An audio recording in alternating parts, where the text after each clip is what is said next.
Hello, hello. Good afternoon, everyone. Ivan here. Good to see you guys. Just going to give everyone an opportunity to join, and we will get started. I'm just going to make sure we are live on all of our various sites. Just taking a quick peek there. And Goblin, if you can double check for me, please, on your side. Give me a thumbs up. And as you guys get logged on, just let me know where you're watching from. Always great to know from where in the world you are watching these live showings here, and so it'd be great to hear from you. So just go ahead and drop in the chat or drop in the Facebook chat and let me know where you're watching from. All right.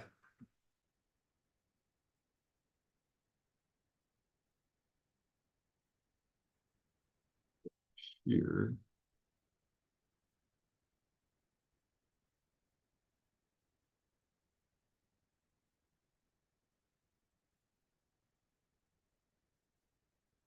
Hang tight, going live on Instagram.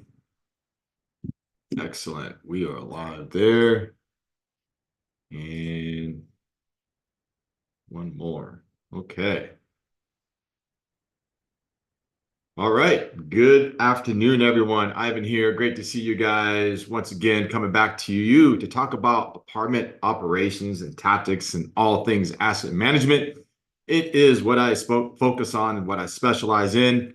Have been the primary asset manager for Anthem Capital now for the last 8 years, and we have done roughly 3,000 doors and gone full cycle on 14 assets. So I've definitely seen a lot and continue to learn as I grow in this industry and in this business. And my intentions here is just to share my experiences, share my words of wisdom, my knowledge over to everyone here in the Apartment Ninja Warrior community, so that you can take this and apply to wherever you are in your assets and your business, so that you can also grow and be able to maximize profits with your properties, minimize downside risk, so that ultimately you can have more capital to invest in more deals, or have more investors come to you and invest in with you, or go out and find more opportunities to invest in.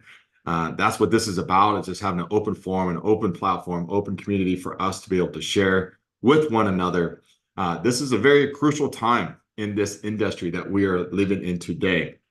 As you know, if you're in multifamily or considering getting a multifamily, and know anything about real estate, what's going on today, we're going through some very serious challenges. And it has caused us to have to pivot in how we approach this business. It's caused us to have to maybe take a step back or slow down. And it has caused us to take a deeper dive and look into making sure we understand what it takes to make these deals profitable. And previous to the interest rate hike, it was definitely easier than it is today. Definitely easier than it is today. And so I understand that, because I was operating and investing during those times, and but now we have to be even more focused in everything we do, and we need to make sure we pay particular attention to two P's, I call it, or three P's really: people, process, and product. And when it comes to people, it's really, really making sure you understand not just managing people, but the leadership standpoint, processes. That is what causes a business to operate, because these are businesses that we're approaching or buying after all. And then product is really about making sure that your actual asset, the physical components of your building, are in good working order. And so today we're going to be focusing on uh, what do you do when all hell breaks loose, and how do you overcome that? How do you deal with certain challenges we're living in today? And then how do you focus on this business from a proactive standpoint versus reactive standpoint, so that you're prepared to manage and operate correctly when things do go south, because they will. This is a business, and we are investing in aged assets, and things go wrong. Or again, the economy changes, or you may have an ice storm that takes out half your property, or a fire, or you may have a fire, you may have like the interest rate hike, where it's going to cause an impact on the operation. So, one thing I want to just talk about in this regard, and a lot of what we don't talk about, is it's very important that we are resilient And we have to maintain ourselves as individuals, not only physically, but mentally, spiritually. We have to remain resilient in this business. And I think one of the key things there is, again, to be part of a community, be part of a network where we can find resolve, we can find support, we can find accountability, we can find motivation to give you the strength that you need to be able to overcome a lot of these challenges. And I think a lot of times people, when they are dealing with difficult challenges, one, we're afraid to even talk about it, or we're scared to talk about it because we don't want to show that we're actually human. We actually have our own weaknesses or things that we have to deal with. And it's always just, it's strange that we have this challenge to talk about things when in reality we all deal with the same thing, especially if you're in the apartment business. So what I would encourage everyone to do is to talk about what you're going through so that we can come together and offer up solutions and find a way through these challenging times and experiences. And again, be part of a network, be part of an accountability system so that we can support one another. Resiliency comes from just taking care of yourself. I think it's really easy to get drawn into this business and be focusing so much on the business that you forget about focusing on yourself when it comes to fitness, eating right, sleeping right, maintaining good exercise so that your body stays healthy.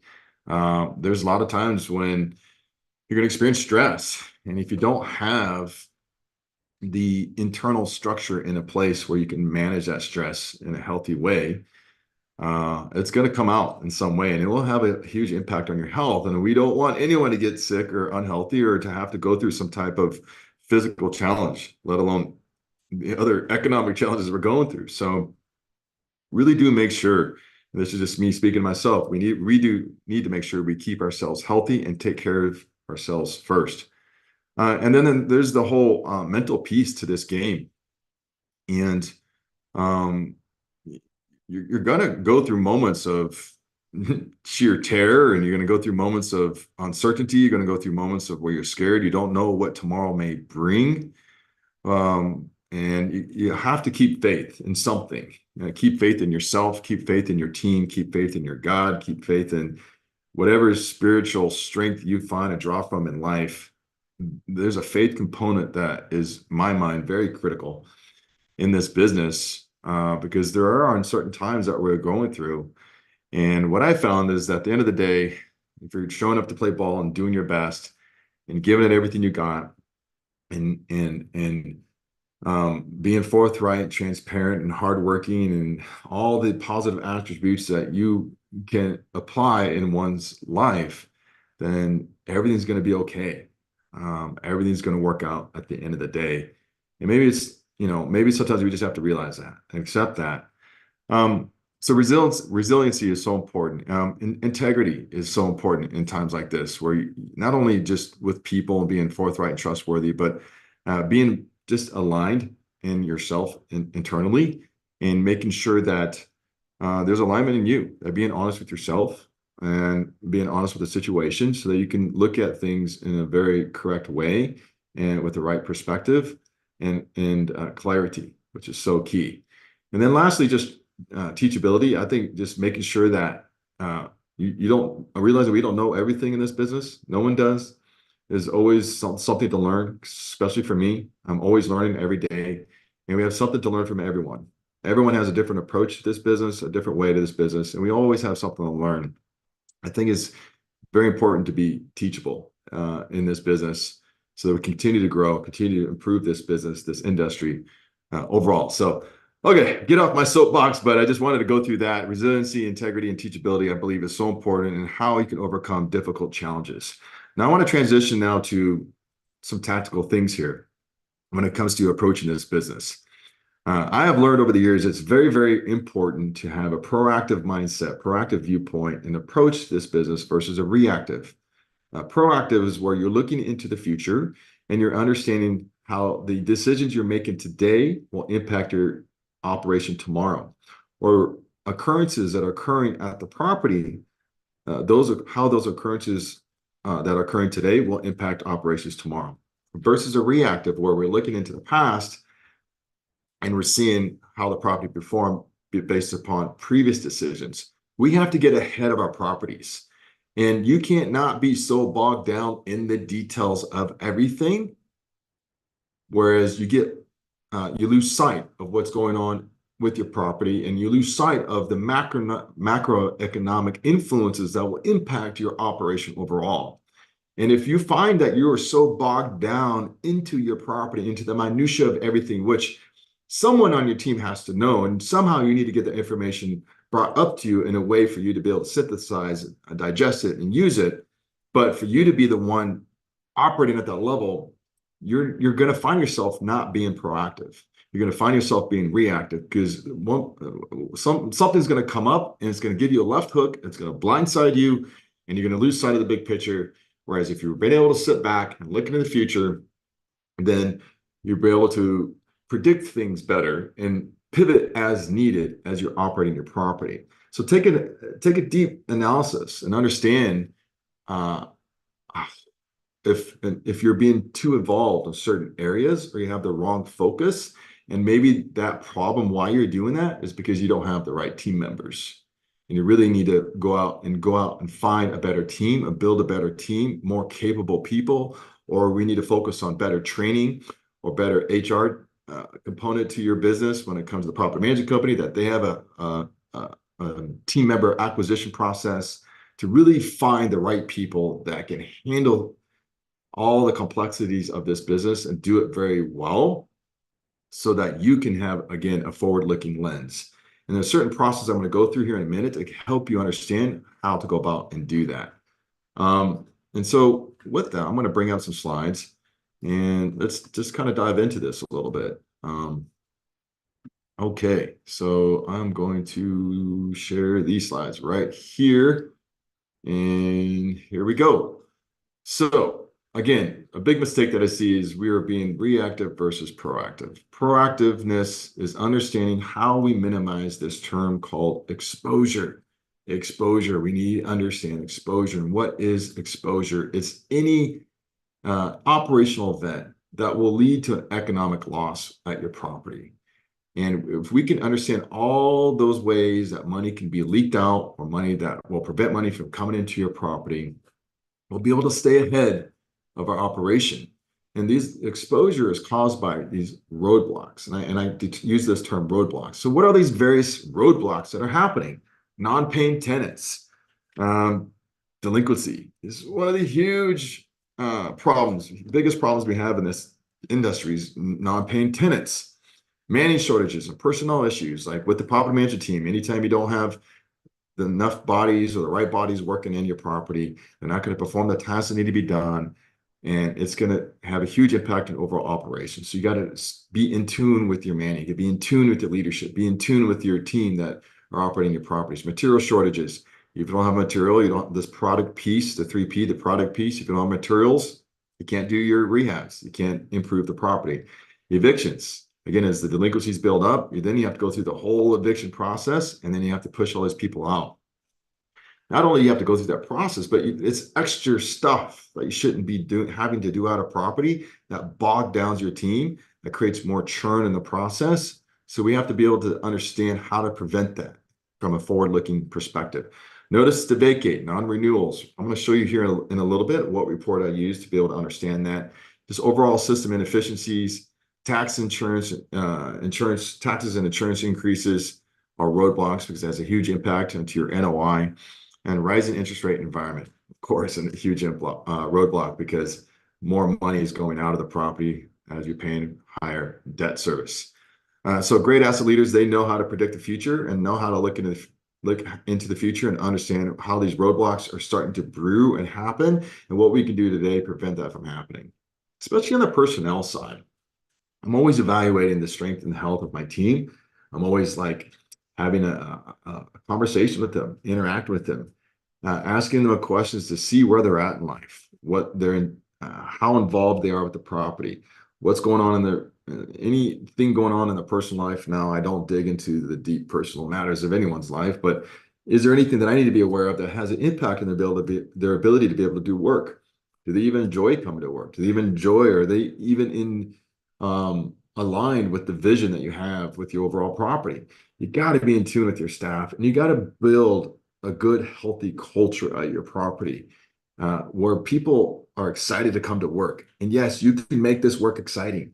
Yes, you can have an influence. And that's why we do this business, so that we can have an influence and impact at the people level. This is a people business. And I tell you, the force you bring to the property, the attitude you bring to the property, the motivation and encouragement and the resources and the leadership you bring to a property has a direct impact on your operation overall. And that gets spewed out into all the various lines in your property where if their managers feel supported, the managers feel like you understand them and they understand you have a great alignment in your team. Don't you think they're going to treat your tenants better? Don't you think they'll be a little more proactive in getting your renewal signed or getting your collections collected? And if you have a team member that doesn't want to play ball or is not on board or maybe not trained, then you need to address that, and you address that quickly, early and often when it comes to the leadership side of things. But again, that has a huge impact on exposure and your ability to be able to stay ahead of the apartment. It's not about reading the KPIs, and I'm going to share with you a little bit. It's about understanding and reading between the lines of what is going on. And inexperienced operators misinterpret the KPIs many times that cause roadblocks. And so that is that. And so let's dive in now and understand a little bit what these roadblocks are and how we can prevent them. And so I'm going to go to the KPI sheet. I'm just going to share with you a little bit. Actually, I'm going to go to my availability report, and I'm going to share with you a little bit about what are some things that we need to be looking at and paying attention to, and how we can prevent roadblocks from happening. So exposure, right? Where we want to understand exposure. And where does exposure come from? First is projected occupancy. If all else stays the same and all of the current leases that are already signed and those move in, what would be your future exposure? Well, in the month of February, we have 7 scheduled move-ins, 1 scheduled move-out so far, currently hovering around about 95% with that property. Someone has already given their notice to vacate for March, so and someone has already have scheduled to move out for in April. They're already looking in the future. So you can see right now, already in the future, what is going to happen with this property and what kind of exposure I'm going to have just based upon move-outs, scheduled move-ins, and move-outs. And so therefore, this kind of high-level understanding plays into what I'm going to do with my rent rates with the property, what I'm going to do with my renewal rent rates, and how then that rent rate plan is going to impact my future occupancy. If I see that I have a lot of scheduled move-outs happening, or a lot of notices to vacate, one, I need to understand why. We need to understand why and go through the process of understanding why. But two, we need to then take that into account when we are determining our renewal rates and rent rates. So this is a projected occupancy report, and I like to use this to help me understand exposure. And then I go through the renewal process, okay? I go through the renewal process. And before I do that, I go through the renewal process. Before I do that, I want to look at CMA, comparative market analysis, and understand where the rent rates are in my submarket. And then see what are the leading trends of rents in my submarket. Not only that, I'm tracking the lease tradeouts, I'm tracking the renewal rates, and I'm seeing from a trend basis where the market is going to, because I'm tracking every single renewal that is going through this property.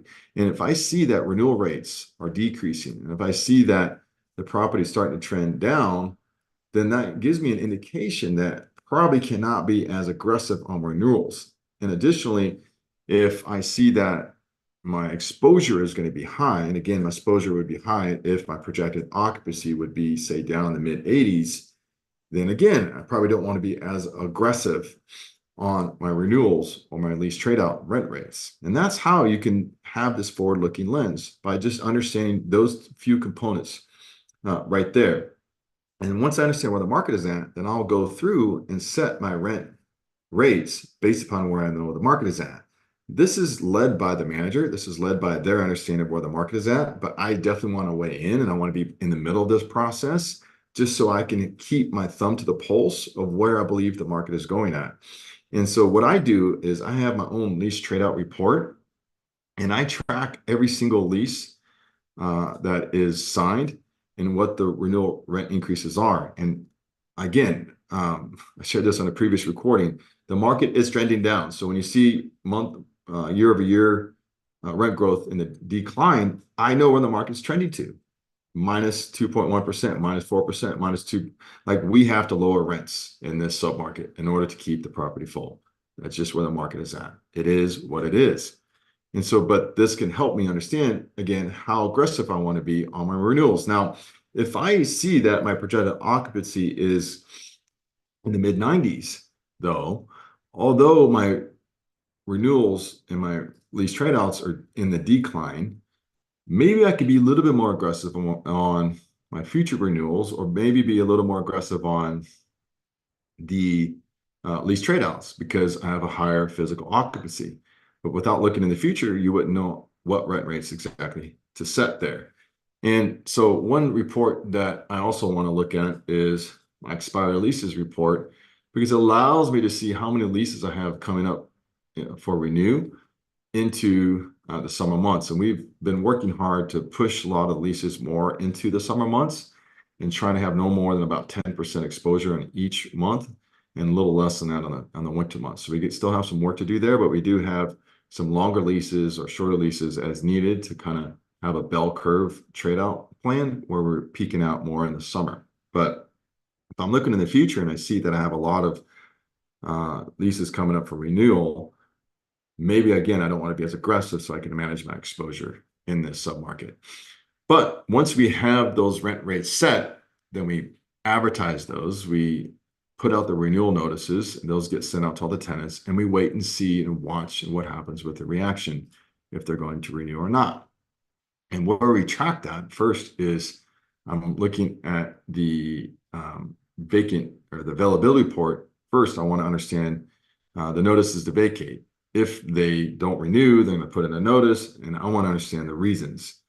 If it is due to being too high in rent rates or whatever other reason. So I will take a look here and look at the move out reasons, and I'll see how many tenants plan on moving out in the next 30, 60, 90 days, and I'll track that from the availability report. And I'll see what units are vacant at lease, what notice to vacate units are leased, what units are under eviction. And this kind of gives me a sense of the pulse and the tempo of the property based upon how many units are vacant currently, how many notice to vacates are coming up, and when they're going to be vacated on the timeline here, and then also vacant lease and notice to vacate leased. And so that is that. And also, though, I want to take into account my delinquency at the property and where I believe how many evictions we're going to have come up in each month, because that will also add to the exposure. Those evictions don't come up until a judgment has been granted. So you still have to monitor the delinquency report to get a sense and feel of how many per month you believe will come up, because that will, again, impact your exposure and determine how aggressive you want to be on your renewals and your lease trade outs. Again, from a discipline standpoint, I'm always tracking every single delinquent tenant. Want to make sure we have a get well plan or an exact game plan to be able to minimize this delinquency. This property, actually, we are below 2%. By the time we ended the month, we were below 2%. We had some evictions coming up and some payments coming at the end. So this property, we are under control on delinquency overall, high level, but still working on pushing the payments to the top of the month versus the bottom of the month. Still working through that a little bit, but definitely have gone through a huge batch of bad tenants, which I know in a lot of the Class C space, a lot of in the multifamily space, a lot of owners have dealt with that, the aftermath of the COVID money running out and all those things. So we have to be very aggressive on delinquency, but also keeping our eye on delinquency, because that plays into exposure, that plays into your economic loss overall. And then, so taking a look at some KPIs, from an exposure standpoint, just pay attention to more of these categories here. Number not least, pre-lease, on notice, these all come from the activity report, availability report, I mean. But what I want to look at here is first here, number of notices not received, number of notices issued. So in the next 30, 60, 90 days, how many people have not responded to notices? I think that's important, because those people that haven't responded to renewal notices may go month to month or may vacate the property. So I'm already looking ahead. I'm monitoring that. I'm looking in the future and seeing how many people won't renew.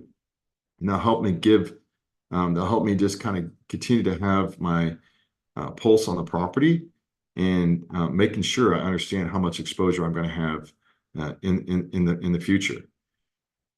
One second here. Yep, still alive.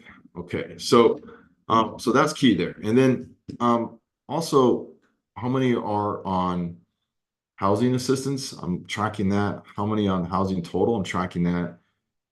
What's my renewal outlook? 30, 60, 90 days, and what kind of renewals I'm getting? Pretty good renewals overall with this property.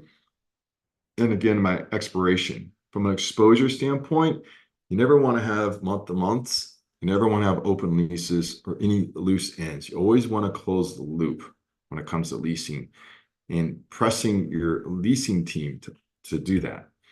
And from a management of the leasing team, leadership of the leasing team, once they understand this idea of looking in the future, they will align with you, and you'll get them to start looking in the future. You get them to start understanding the impacts of that you're doing today, how that impact the property tomorrow, and how you need to adjust for the property tomorrow based upon what future exposure is going to be.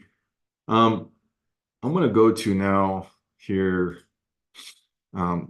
this discussion a little bit about lead and lag indicators, and we'll kind of wrap it up here after this. But just want to talk about, again, lead versus lag indicators and how to use them in apartment operations. And so what are the difference between the two? Lead indicators, as kind of the name implies, those are predictive metrics we use to forecast future performance of a property.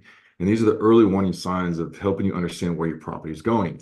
So if you see your delinquency is starting to build up over time and you're not managing that appropriately, what do you think is going to happen, right? That's a lead indicator that you're going to have a lot of evictions, a lot of economic loss. And if you don't have a huge inflow of quality tenants to replace them, you're probably going to experience physical occupancy drop, vacancy loss, and that'll impact your overall revenue and NOI. So you got to be able to understand what these lead indicators are, and they're used to make decisions about an investment, and typically macro, though, in nature. And you got these lag indicators. These are the retrospective metrics that measure the performance of property after you made a decision, typically used to track the success of a property and identify areas of improvement. And I'm going to talk about how we do that here in a minute. So what are some examples of lead versus lag? Now, lead, looking at market trends. Where's the market going from a rent growth standpoint? Where's your projected occupancy we talked about? Where's your 30, 60, 90-day projected occupancy? How's population growth, unemployment rates affecting your property? Vacant rent ready. You can tell from the availability report when your units are going to be rent ready, because on here, they'll tell you if it's not ready, then there'll be the date available. And you may have bottlenecking. If you don't have enough hands on deck to manage all of your renovations, you're going to have bottlenecking, which will create exposure. So you have to take a look at future dates to manage that appropriately. Vacant not rent ready, it's on there as well. GDP, job growth, projected rent rates. Notice the vacates, it's on the availability report, and we track it on the KPI. Vacant lease and work orders. Work orders can lead to exposure because, again, if you don't have happy tenants, the work orders are being satisfied, probably not going to renew. It's going to create a future economic loss. Lag indicators, physical occupancy, revenue, expenses, NOI, cap rates. Notice the vacates, I guess lag as well. And the vacant lease and number of work orders. Again, looking at it from a different perspective, these are also indicators of the lag side of things. So We use lead indicators to prevent roadblocks, but we use lag indicators to determine inefficiencies with the property. And then we adjust rent rates as needed to either increase or decrease your unit production as needed. And then we look at favorable versus unfavorable variances. These favorable variances are these KPI variances resulting in a favorable result. For example, 95% physical occupancy versus 90, or 100%, $100,000 income versus 75, or economic occupancy being higher than you originally projected. But then you have unfavorable variances, which is pretty self-explanatory. I think the biggest one here, though, to understand is we have a operating expense, OE, operating expense higher than you projected. That is an unfavorable variance. But once you have these unfavorable variances, then you need to determine why. Why do you have these unfavorable variances? And I use this process called root cause analysis. I use this to improve inefficiency in apartment operations. And I'm always asking, why do we have inefficiencies? And using this thought process to lead my team to understand why. So here is the workflow for that. You start with the desired focus point. Then you determine all the contributing factors that could cause that particular unfavorable variance. Once you determine all the contributing factors, then you identify the root cause. Once you have the root cause, then you know what you need to fix based upon the root cause that you have identified. So what is this desired focus point? A specific unfavorable variance you want to determine the root cause in. It could be, why is my projected occupancy less than what I want it to be? Why is my NOI less than what I want it to be? Why are my expenses higher than I want them to be? And as I'm going through the KPIs or reviewing the T12, I'm using this framework to help me come up with fixes at the end of the day. And when I do that, you have to throw out all the contributing factors. So why you think your physical occupancy, say, is lower than it needs to be. You list out all these contributing factors when analyzing the data. And once you list them out, then you can identify the root cause. But let's go through an example. Why is the projected occupancy at 85 versus 95? Various reasons why, though, right? It could be only one manager in the office.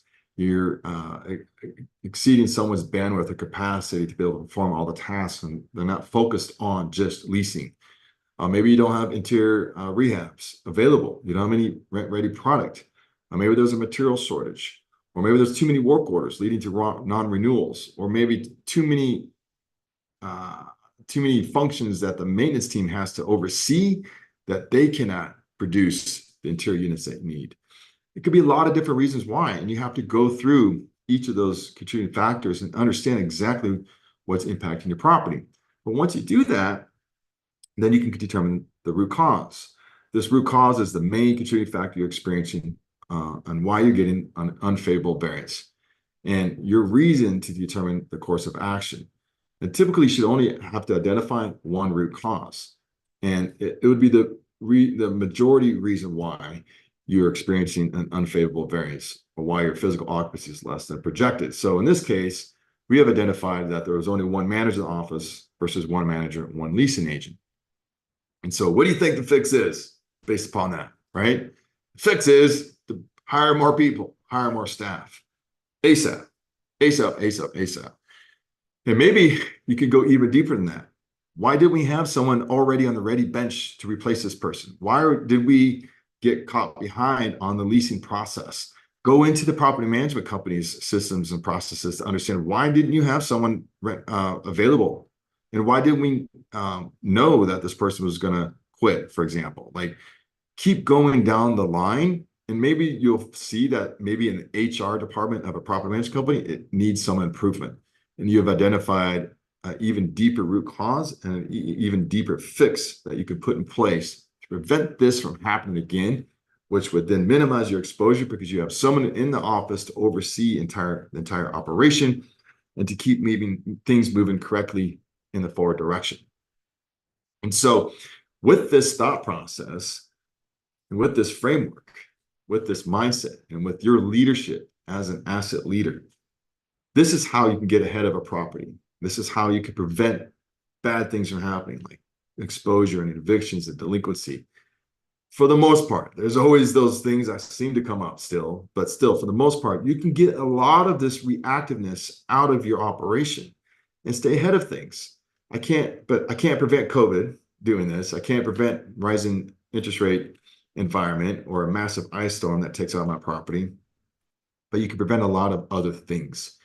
And if you find that there's not alignment in your operation because of a people problem, or maybe you need to fire that property management company or find a new staff member, and maybe you need to take time to analyze where in the property management staffing side of things is the problem.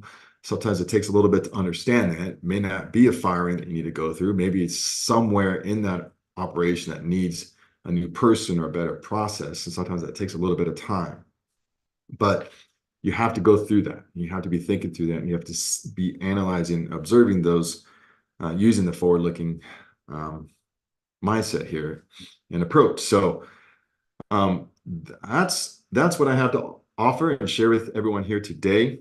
Again, it's important to be proactive versus reactive, and it's important to be resilient. It's important to have integrity. It's important to be teachable in this business.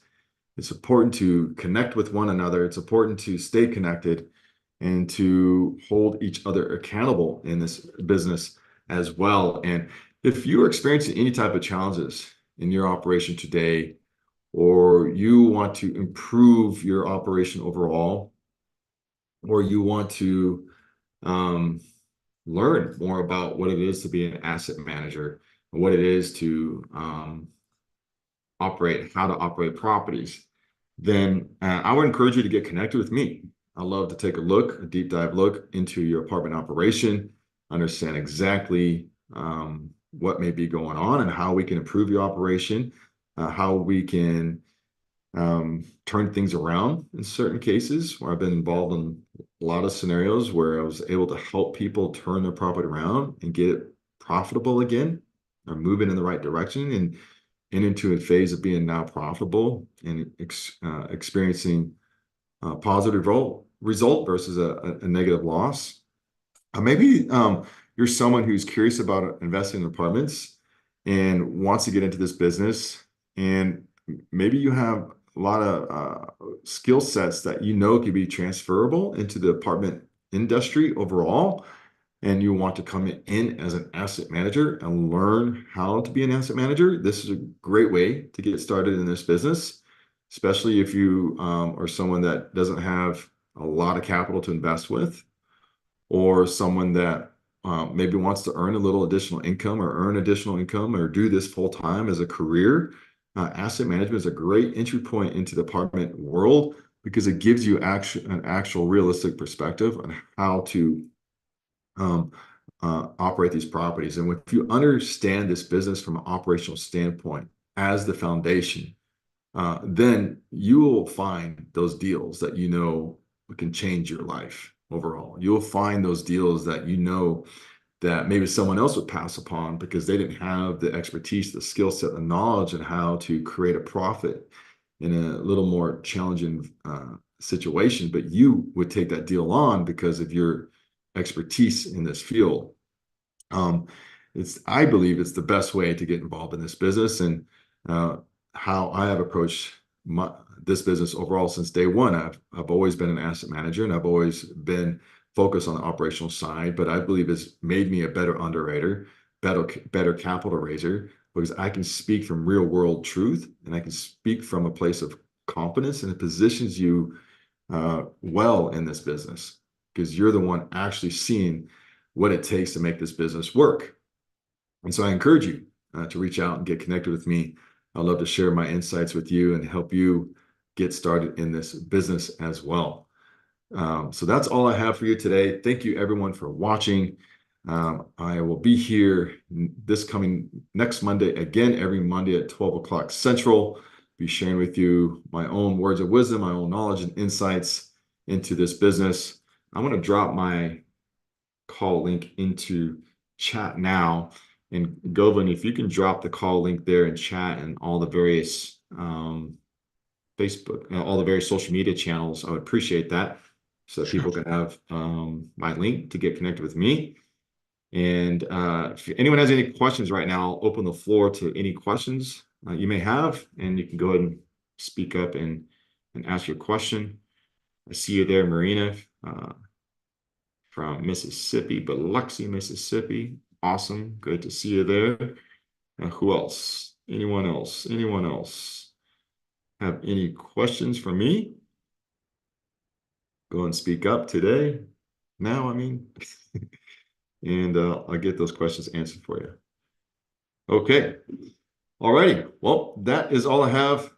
Wish you guys just wish you to have a very good week, and I'll connect with you and speak with you again next week. So long.